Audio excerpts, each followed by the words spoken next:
The Raven by Edgar Allan Poe. Read to you by Scott Kimball. Once upon a midnight dreary, while I pondered, weak and weary, over many a quaint and curious volume of forgotten lore, while I nodded, nearly napping, suddenly there came a tapping, as of someone gently rapping at my chamber door. "'Tis some visitor," I muttered, tapping at my chamber door. Only this, and nothing more. Ah, distinctly I remember, it was in the bleak December, and each separate dying ember wrought its ghost upon the floor. Eagerly I wished the morrow, vainly I had sought to borrow from my books surcease of sorrow for the lost Lenore, for the rare and radiant maiden, whom the angels name Lenore, nameless here forevermore. And the silken, sad, uncertain rustling of each purple curtain thrilled me, filled me with fantastic terrors, never felt before, so that now, to still the beating of my heart, I stood repeating, "'Tis some visitor entreating entrance at my chamber door, some late visitor entreating entrance at my chamber door. This it is, and nothing more." Presently my soul grew stronger, hesitating then no longer. "Sir," said I, "or madam, truly your forgiveness I implore, but the fact is I was napping, and so gently you came rapping, and so faintly you came tapping at my chamber door, that I scarce was sure I heard you. Here I opened wide the door. Darkness there, and nothing more." Deep into that darkness peering, long I stood there wondering, fearing, doubting, dreaming dreams no mortal ever dared to dream before. But the silence was unbroken, and the stillness gave no token, and the only word there spoken was the whispered word, "Lenore?"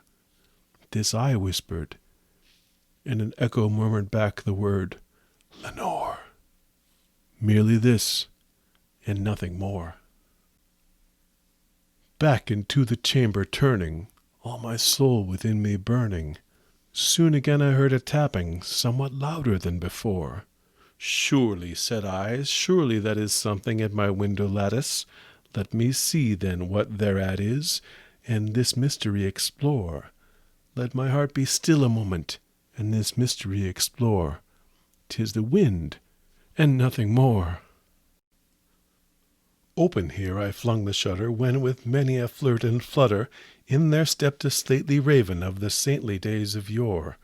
Not the least obeisance made he, not a minute stopped or stayed he, but with mien of lord or lady perched above my chamber door, perched upon a bust of Pallas just above my chamber door, perched and sat, and nothing more. Then this ebony bird beguiling my sad fancy into smiling, by the grave and stern decorum of the countenance it wore. "Though thy crest be shorn and shaven, thou," I said, "art sure no craven, ghastly grim and ancient raven, wandering from the nightly shore. Tell me what thy lordly name is on the night's Plutonian shore." Quoth the raven, "Nevermore." Much I marvelled this ungainly fowl to hear discourse so plainly, though its answer little meaning, little relevancy bore, for we cannot help agreeing that no living human being ever yet was blessed with seeing bird above his chamber door, bird or beast upon the sculptured bust above his chamber door, with such name as Nevermore. But the raven, sitting lonely on the placid bust, spoke only that one word, as if his soul in that one word he did outpour. Nothing farther than he uttered, not a feather than he fluttered, till I scarcely more than muttered, "Other friends have flown before. On the morrow he will leave me, as my hopes have flown before." Then the bird said, "Nevermore."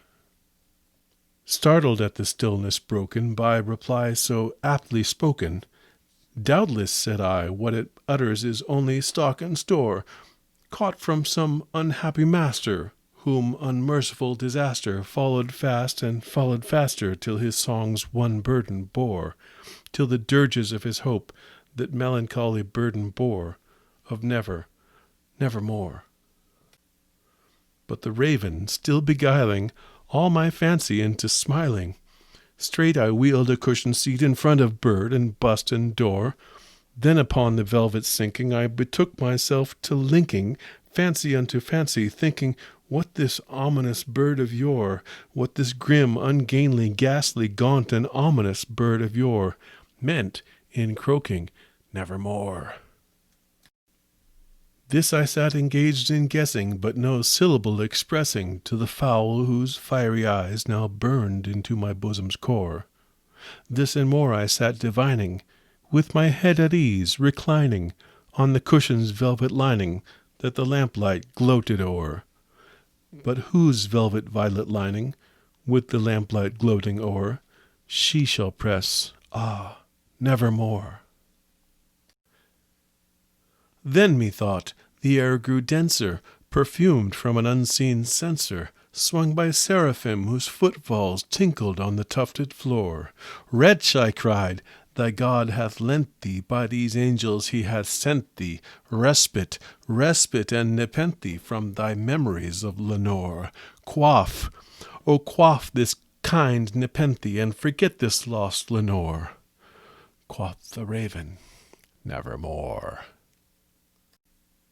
Prophet, said I, thing of evil, prophet still, if bird or devil, whether tempter sent, or whether tempest tossed thee here ashore, desolate yet all undaunted, on this desert land enchanted, on this home by horror haunted, tell me truly, I implore, is there balm in Gilead? Tell me, I implore. Quoth the raven, nevermore. Prophet, said I, thing of evil, prophet still, if bird or devil, by that heaven that bends above us, by that God we both adore, tell this soul with sorrow laden, if, within the distant Aidenn, it shall clasp a sainted maiden, whom the angels name Lenore. Clasp a rare and radiant maiden, whom the angels name Lenore. Quoth the raven, nevermore. Be that word our sign of parting, bird or fiend, I shrieked upstarting. Get thee back into the tempest and the night's Plutonian shore. Leave no black plume as token of that lie thy soul hath spoken. Leave my loneliness unbroken. Quit the bust above my door. Take thy beak from out my heart, and take thy form from off my door. Quoth the raven, nevermore. And the raven, never flitting, still is sitting, on the pallid bust of Pallas just above my chamber door, and his eyes have all the seeming of a demon's that is dreaming, and the lamplight o'er him streaming throws his shadow on the floor, and my soul, from out that shadow that lies floating on the floor, shall be lifted nevermore.